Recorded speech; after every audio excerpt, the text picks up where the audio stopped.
Wastich, Oki, Danatata, Tansi, Ozu, Tonchi, and hello everyone.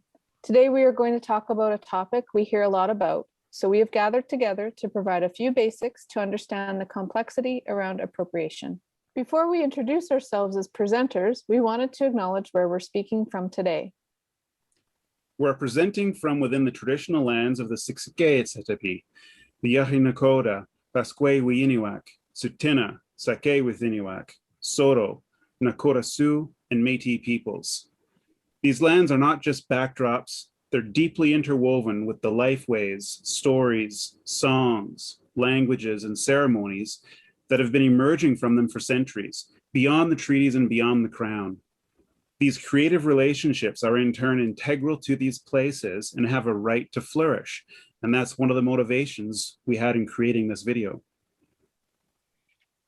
My Stoney Nakota gifted name is Abathia Waya. My English name is Dawn Saunders Dahl, and I am of Métis ancestry, Red River Ojibwe, and settler ancestry. I grew up in Alberta and continue to live and work and play in Treaty 6 and Treaty 7. I'm the manager of Indigenous programs and relationships at the Whyte Museum of the Canadian Rockies. In the spirit of reconciliation, I acknowledge that I live, work, and play on the traditional territories of the Iyahari Nakota Nations, Bearspaw, Wesley, and Chiniki, the Blackfoot Confederacy, Siksika, Kainai, and Piikani, the Tsuut'ina, part of the Dene people, the Ktunaxa, Secwepemc, Mountain Cree, and Métis Region 3 in Treaty 7 region of Southern Alberta. I also acknowledge that my family home is located on the traditional territories of the Cree, Dene, Nakota Sioux, Soto, and Ojibwe in Métis Region 4 in Treaty 6 region of Central Alberta. And my name is Troy Patenaude, Makoi Gowan. I was born in the traditional lands of Nipissing and Anishinaabeg people in Northern Ontario. My mom's side of the family is of settler colonial descent from England and Scotland. And my dad's side of the family is from a community that is referred to still at the moment as the Georgian Bay Métis community around the Upper Great Lakes. But I've lived most of my life here where I'm speaking from now in Mohkinstsis in Siksikaitsatapi territory around what's now called Calgary. I'm currently the Director of Cultural Development at the Fort Calgary National Historic Site. My name is Christine Sokemo Frederick, and I am of Cree and Métis ancestry, heritage, and living identity. I'm the Executive Director of the DreamSpeakers Festival Society and producer of the annual DreamSpeakers Indigenous Film Festival, as well as the Rubaboo Arts Festival. I am from Amiskwichi-Wiskaheagin, which is Beaver Hills, which is Edmonton, which is in Treaty 6 territory. My family, however, comes from that territory, is from the Saddle Lake First Nations and also the Kikino Métis settlement. I have spent over 40 years involved in the arts in various disciplines, and I have served not only as an artist to our communities, but also as an advocate and a funder, having been the chair of the Edmonton Arts Council, vice chair of the Alberta Foundation for the Arts, and now I sit on the National Advisory Committee for the Creation Fund of the National Arts Centre. Thank you. Okay, Nuxaqua, Nadanako, Melrene Salroy-Eaglespeaker. Hello, my name is Melrene Salroy-Eaglespeaker. I'm from the Kainai Nation in Southern Alberta. I reside here in Mohkinstsis, better known as Calgary. I am the owner and operator of Native Diva Creations, where I make First Nations beaded jewelry and accessories. To start us off in this topic of cultural appropriation, we wanted to discuss the dictionary definition and some terminology and characteristics first. The dictionary definition of cultural appropriation from the Oxford English Dictionary, or the OED, is the unacknowledged or inappropriate adoption of the practices, customs, or aesthetics of one social or ethnic group by members of another, typically dominant community or society. In other words, cultural appropriation involves a racialized power imbalance between two cultures and the taking of a culture, rather than its consensual sharing of it that is made easier by the imbalance. It can lead to exploitation of one group by another and disregards the sacred meanings and history associated with the practices or items that are being taken.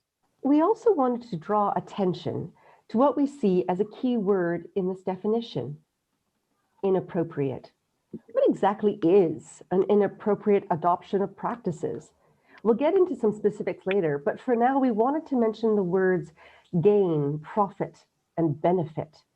A big part of inappropriate nature of cultural appropriation has to do with someone from outside the culture of origin taking or using something from that culture in such a way that they gain profit or benefit from it, and the very community of origin does not.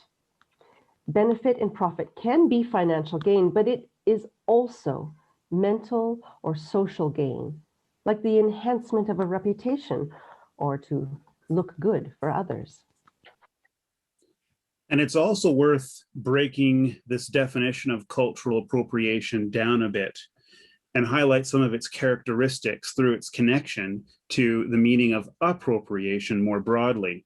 Because ultimately, cultural appropriation is appropriation, a form of appropriation that occurs across cultural boundaries. And this is usually made possible by that imbalance of power that Melrene was speaking about. In these instances, members of the dominant cultural group, who we'll refer to here as outsiders, take elements for their own use from another, typically marginalized cultural group, who we'll refer to as insiders. Appropriation more broadly than according to the OED refers to the making of a thing into private property. The taking of someone else's land, for example, and turning it into private property within the dominant cultural group. In a similar way, appropriation, also according to the OED, involves the taking of something as one's own or for one's own use. In cultural appropriation, outsiders take something originating in another, typically marginalized culture, as their own, or they take it for their own use within their own outsider culture. Another important component of cultural appropriation worth breaking down is its relationship to culture and identity. There are over 600 First Nations in Canada, and that's not even including the Inuit and the Métis communities. This is an incredible amount of cultural diversity, and as a result, Indigenous and other marginalized people can also culturally appropriate from other Indigenous or marginalized groups. One form of this is the negative side of what we might refer to as pan-indigeneity. This is when different Indigenous peoples or cultures are treated the same, or as though they are all cut from the same cloth. There is a positive form of pan-indigeneity where people from diverse Indigenous cultures work together for common goals. But in its negative form, this can also diminish cultural integrity. For example, the teachings about a certain plant may be different in Cree, Blackfoot, and Nakota cultures. But if, say, a Cree way of using that particular plant becomes dominant in the group, then the Blackfoot and Nakota ways are being diminished in some way, and the particular differences that make people Blackfoot or Nakota are getting suppressed. Indigenous peoples themselves also have different relationships to their own culture. Identities rooted in heritage are those based primarily on ancestry or a genetic past. Political identities are those rooted primarily in having a card or political status. And living cultural identities are those primarily rooted in the everyday practice and active participation in one's own culture. Neither of these are necessarily good or bad, and many people take on different identities at different times, but they could also influence a situation's appropriateness or inappropriateness, as sometimes do. Again, we'll get into some more specific examples of all of this later, but some broadly common examples of cultural appropriation for now include. Example 1, the inappropriate taking of Indigenous clothing items and designs for one's own benefit or use in costumes, logos, or artwork. And example 2, the inappropriate benefiting from or use of Indigenous medicines, spirituality, or health practices outside the community of origin.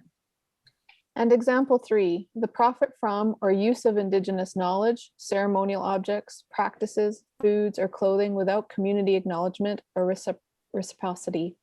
Now that we have some familiarity with the terminology relating to cultural appropriation, we're going to talk a bit about its context and effects and discuss some specific examples within different sectors of society. A crucial aspect towards understanding cultural appropriation is knowing about its context and consequences. This brings us up how cultural appropriation is interwoven with dominant society relationships to the land. From slide in Canada, the appropriation of Indigenous ways of life by white Euro-Canadians is rooted from settler colonialism. This is an ongoing structure whereby an invasive settler society attempts to take foreign lands for their own use, replaced with Indigenous societies there, The development distinct, supreme identity and sovereignty. Cultural appropriation helps achieve this ultimate end because it's often used in ways that either perpetuate negative attitudes about Indigenous people or romanticize them, either of which that doesn't reflect the people of their realities, of their history, or the Indigenous peoples themselves. The consequence of this is serious and multifaceted. One major consequence is that it inhibits or weakens a cultural group's ability to be in control of and determine the direction of their own culture. At its core, cultural appropriation is insidiously violent because it can overshadow the ability of communities to determine their own cultural well-being. When outsiders from a dominant group take something from a marginalized group for their own use, the social structures in place afford members of the dominant group privileged access to avenues of practice, production, and dissemination. This dilutes the cultural practice of insiders, making it more difficult for them to maintain a level of cultural integrity within their cultural group. The fact that this has become a serious issue for Indigenous peoples all around the world is reflected in its prominence within the United Nations Declaration on the Rights of Indigenous Peoples. Article 3 states, Indigenous peoples have the right to self-determination. By virtue of that right, they freely determine their political status and freely pursue their economic, social, and cultural development. Article 11.1 states, Indigenous peoples have the right to practice and revitalize their cultural traditions and customs. This includes the right to maintain, protect, and develop past, present, and future manifestations of their culture, such as sites, artifacts, designs, ceremonies, technologies, and art and literature. And Article 31.1 states, Indigenous people have the right to maintain, control, protect, and develop their cultural heritage, traditional knowledge, and cultural expressions. As some of the manifestations of their sciences and technologies, cultures, including seeds, medicines, knowledge of fauna and flora, designs, games, arts, and their intellectual property over such cultural heritage. And as a reminder, Canada officially signed on to the United Nations Declaration on the Rights of Indigenous Peoples without reservation in 2016.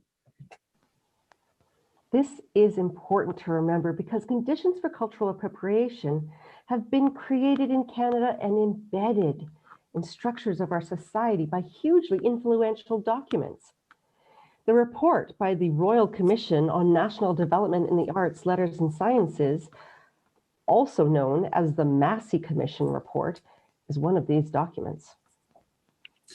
The purpose of this commission in 1951 was to investigate the state of the arts and culture in Canada. In over 500 pages, only 4.5 of them were devoted to Indigenous arts at all.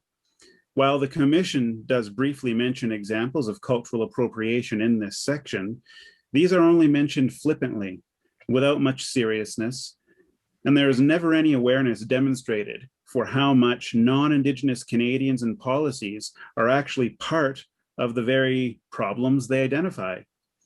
The Commission's overall attitude is that the Indigenous arts are in decline. And although they talk about encouraging a revival, this is only for a very particular kind of Indigenous art, that which is mainly deemed worthy by non-Indigenous people. And even then, not much hope is given. This is a direct quotation from the report. This unsatisfactory state of affairs, the decline of Indian arts and crafts, has led some to believe that, since the death of true Indian arts is inevitable, Indians should not be encouraged to prolong the existence of arts which at best must be artificial and at worst are degenerate. The impact of the white man with his more advanced civilization and his infinitely superior techniques resulted in the gradual destruction of the Indian way of life. The Indian arts thus survive only as ghosts or shadows of a dead society. Indians with creative talent should therefore develop it as other Canadians do, and should receive every encouragement for this purpose. But Indian art as such cannot be revived. End quotation. The final recommendation put forth by the Commission is that the federal government's Indian Affairs branch be encouraged to look after these matters. So they essentially pass the buck or pass the hot potato.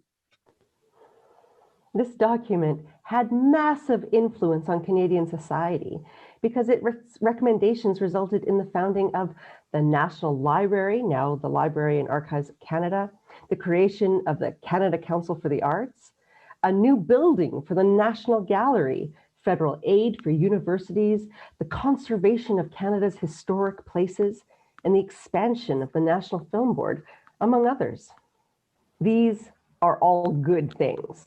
But it could also be pointed out that all of these initiatives ultimately promote Indigenous arts in primarily an assimilationist way, pressuring Indigenous artists and cultures to conform in order to get promoted at all. Furthermore, with an attitude that Indigenous arts and cultures are inevitably disappearing, the power Indigenous peoples have to self-determine the way forward for their own cultural expression is undermined. And their cultural expressions are positioned in a way where they can be taken more easily by others and inappropriately for others' own use and benefit. Let's now turn to some specific examples of cultural appropriation within different sectors of society. We do this to build more understanding around what cultural appropriation is and how we can keep the dull of its harmful edges. Keep in mind, this is not an exclusive list of all of its instances where all cultural appropriation occurs. There are just some common instances that we've noticed from our own experiences. We point them out as a starting point to learn some common elements of cultural appropriation. And maybe it'll help you better identify other occurrences going on around you. One sector where we often see cultural appropriation is in the visual arts. Specific examples of this include using Indigenous styles or techniques without appropriate training, knowledge, or permission, not giving credit to or honoring an aesthetic inspiration from a marginalized ethnic group, replicating and benefiting from Indigenous art forms, or hiring non-Indigenous artists for Indigenous content. So the photo here is taken of a mural in Stoney Nakoda territory in Morley. And this is of a non-Indigenous artist who worked directly with the Indigenous community and youth to create this mural. The artist would share thoughts, sketches, and images of the idea, have conversations, and has actually altered the image about 4 times through consultation with the community before we have a final product. That's a positive example. Another sector we see cultural appropriation in is in fashion and jewelry. Specific examples of this include wearing a headdress or Indigenous tattoos as a costume or a fashion statement. Using patterns, forms, materials, and stereotypical imagery from a marginalized culture. Making majority profit or benefits off Indigenous designers, jewelry, or traditional cultural expression. And the image shown here is from a local in Mohkinstsis, a fashion show, which was called Otapiaki, which was showcasing First Nations artists from the Treaty 7 area and surrounding. This is showing how you can appropriately showcase culture, having the Indigenous designer there represented properly, as well as their designs, techniques, patterns, and history that is in collaboration with their work. We also see cultural appropriation in the performing arts. Specific examples of this include using traditional, ceremonial, or culturally unique singing practices or samples in performance or recordings without appropriate permission. Adapting an oral story or historical event without involvement of or permission from its original people, family, or community. Using racialized people as props within your performance without self-determined decision-making or artistic contribution. Or celebrating a culture minus the presence of people of that culture. One of the exciting and appropriate ways in which Indigenous people were involved in the Innu River Lot 11 Indigenous Public Art Park was not only about the inclusivity of the huge diverse nations within Canada, but it was also a shining example of how Indigenous and non-Indigenous people can come together and commit to Indigenous process and Indigenous governance. It was a direct response to the call, the cry of Indigenous people wanting to see ourselves reflected within the landscape of the city of Edmonton. The Innu River Lot 11 therefore became a really good example that we can work together. We can have appropriate, extensive sharing of knowledge, perspective, and history and art. We also see cultural appropriation in the world of ancestral living skills and the harvesting, preparation, and use of natural medicines and foods. Specific examples of this include using traditional Indigenous technologies or knowledge of flora and fauna to harvest, process, or produce items without appropriate training or permission, or failing to acknowledge the lands you're harvesting from. Benefiting unequally from using or not reciprocally honoring an Indigenous knowledge keeper or community for the traditional medicines, seeds, health practices, or knowledge shared with you, and making majority profit or benefits off of the use or sale of items produced using Indigenous technologies, techniques, knowledge of flora and fauna, and materials, or those of another marginalized ethnic group. Many examples of this type of cultural appropriation exist in our society as well, from seeing people inappropriately use ancestral and traditional health practices and traditional instruments in alternative healing practices, or New Age spirituality is another common example. This photograph was actually taken from a Bushcraft Symposium in 2019, and we had set up there a camp.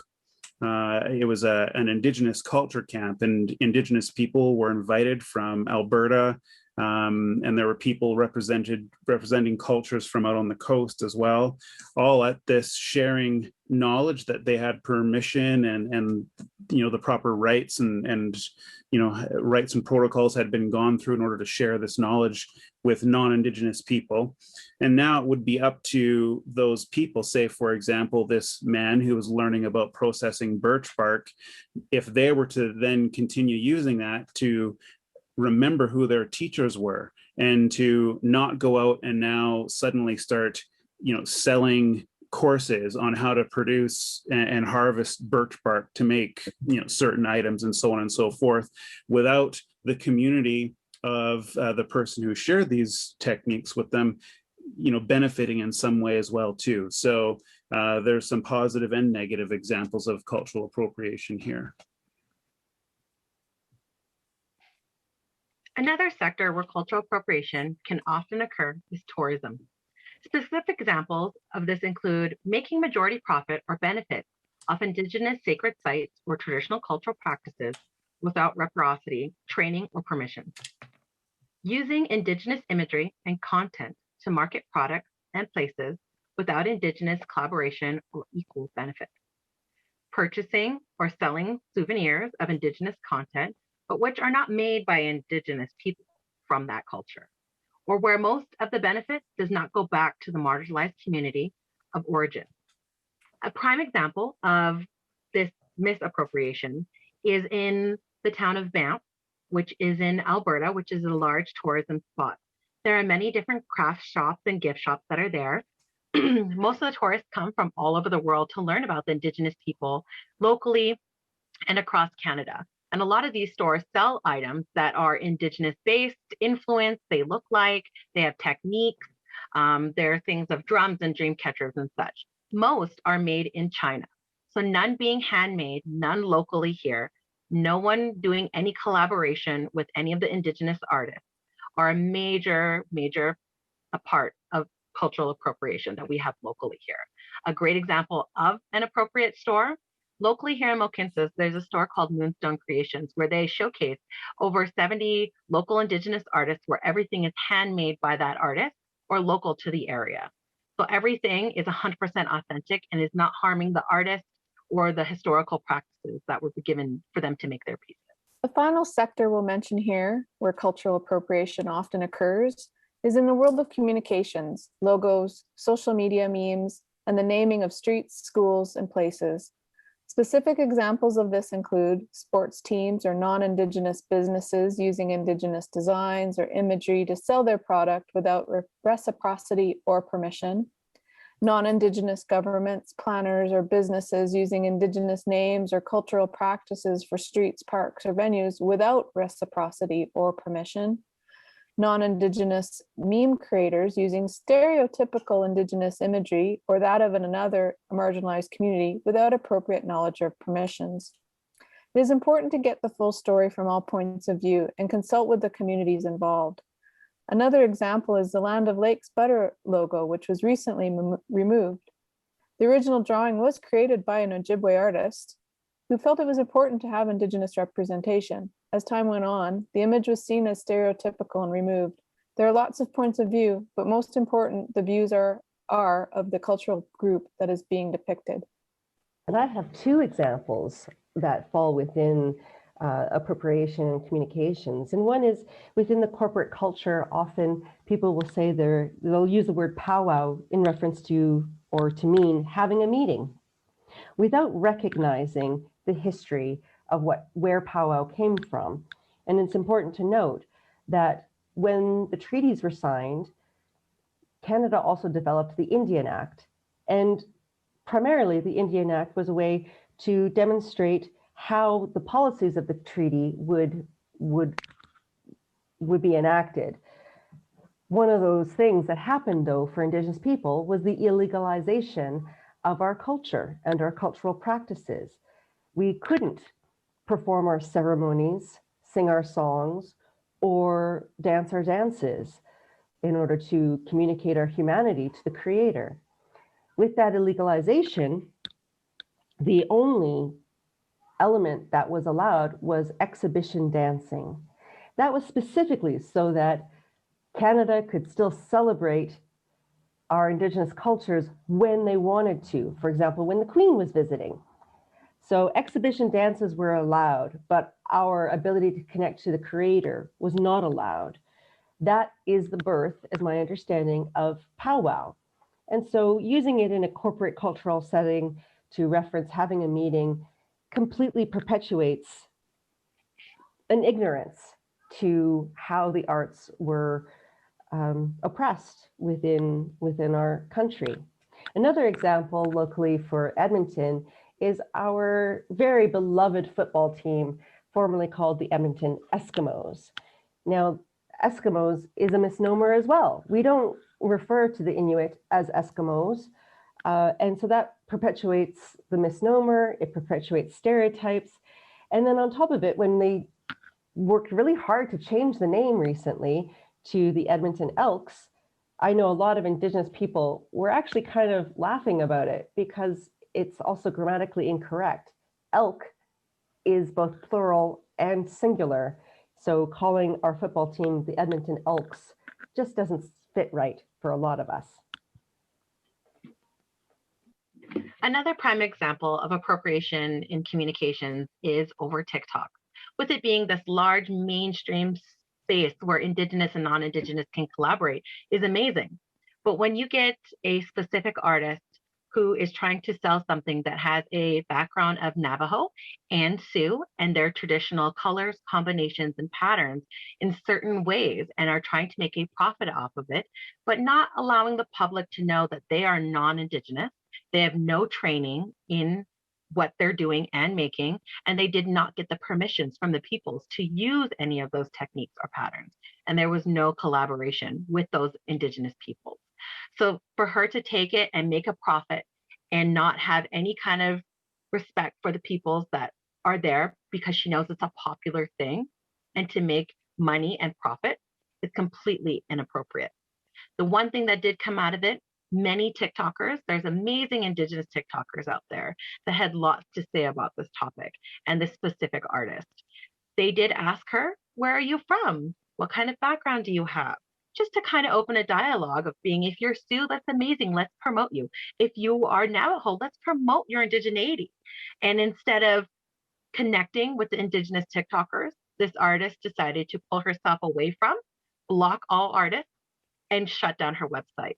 So there was no dialogue that was opened to share for us to have a way of saying, this is why it's wrong, and she did not want to learn. She just wanted the profit. So there are many ways of showing things that are inappropriate nowadays on TikTok. And Merlene, I really love that you mentioned that example because it speaks a little bit to the myth. And I really want to encourage people to explore the myth of artistic freedom, because that's often the first mode of defense when you're asking people about whether or not they are appropriating. And they'll say, well, I'm an artist and I have artistic freedom.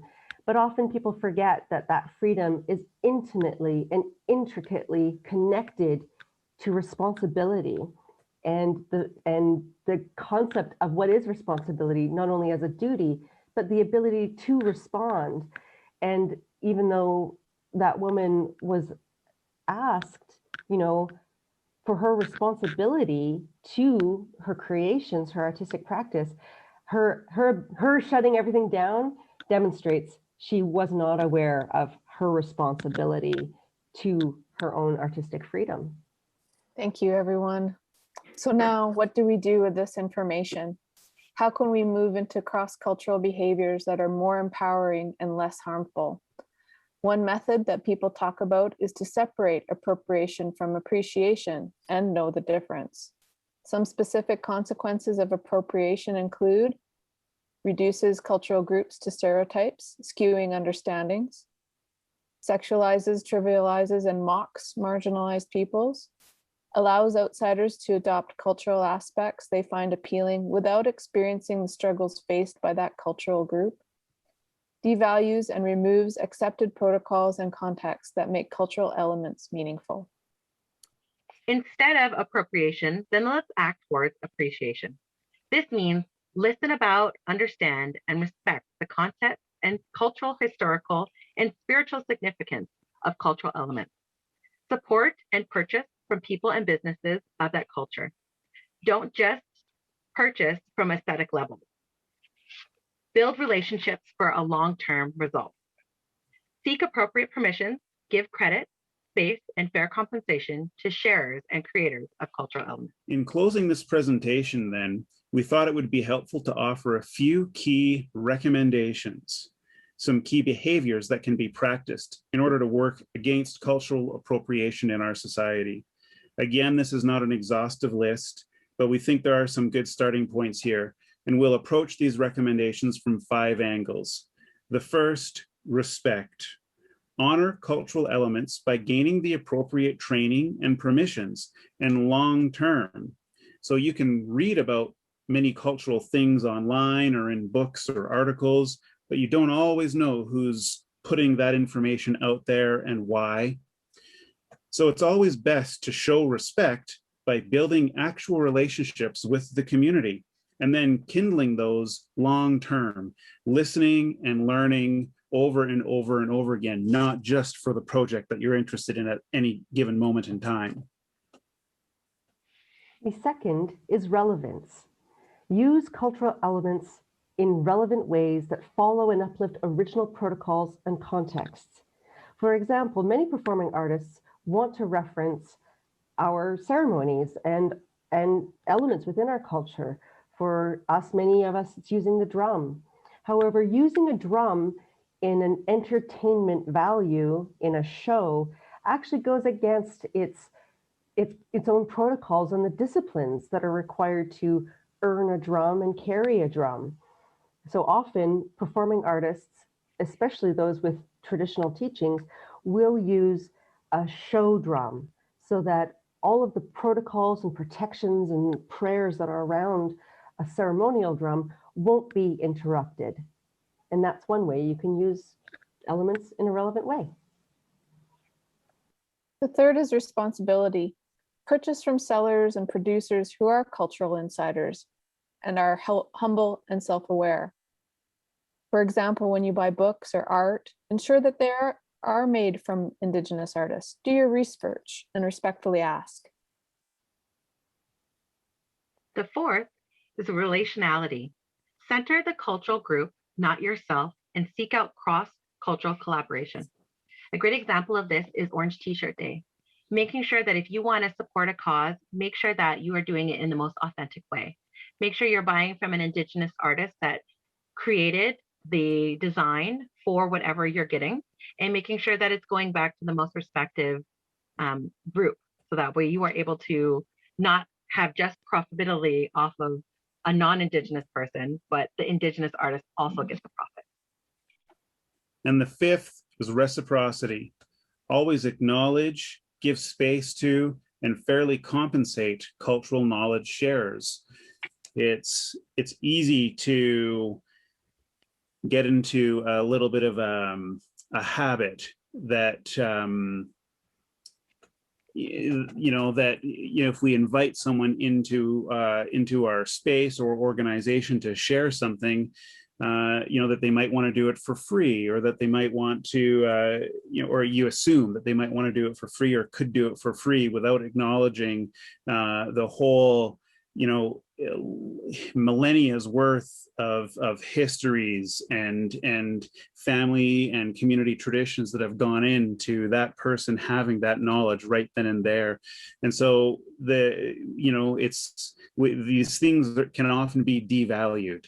So always remember to fairly compensate, give space to, and acknowledge that incredible depth and richness and these long-term traditions that are being generously shared with you. And these can be helpful tips to keep in mind, especially with the increasing awareness and motivation happening now for working with Indigenous people and content under the name reconciliation. It is our opinion that Indigenous-led projects and systems are best. If you want them to integrate effective principles, methods, and outcomes that encourage truth and reconciliation and be less likely to engage in cultural appropriation. Second, hire Indigenous people, and not just one or two. This is for, but at least 3 or 4 or more. This is for any time, but especially if you want to use Indigenous content. And if so, hire Indigenous people from that culture and content originating from this ideal. The caveat of this tip, though, is to always remember that reconciliation is not just the work of Indigenous people. Hiring Indigenous people to do all the work whenever you think reconciliation is inappropriate. And like other examples of cultural appropriation, in this case, using Indigenous people to make yourself or organization look good. And a third tip is to always think collaboration and sharing. For any project or initiative you may be tasked with, collaborate with or listen deeply to Indigenous people on the topic. This helps mitigate any embedded tendencies towards neocolonialism or cultural appropriation we have in our behaviors, like we've showed in many examples already. And don't just reach out once and listen for a part of the project. Involve Indigenous people for its duration, the whole way through and beyond. Again, don't just take for that specific moment or project and then you're never talking to that person or community again. It's very much about relationship building, and it's most appropriate and authentic to collaborate with someone that you're in a relationship with. And so keep that in mind. And don't just reach out once and listen for a part of the project. Involve Indigenous people for its duration, the whole way through and beyond, using these opportunities to build relationships and share in the benefits of the project equally with those people sharing that information with you out of their generosity as well. And this brings us to the end of our presentation. One final detail before signing off, however, is that we wanted to acknowledge our own sources for the information we shared today. If you would like to receive the resource list, please feel free to email me at dsaundersdahl@whyte.org. Thanks for joining us, everyone, and all the best on your journey to appreciate cultures instead of appropriating them.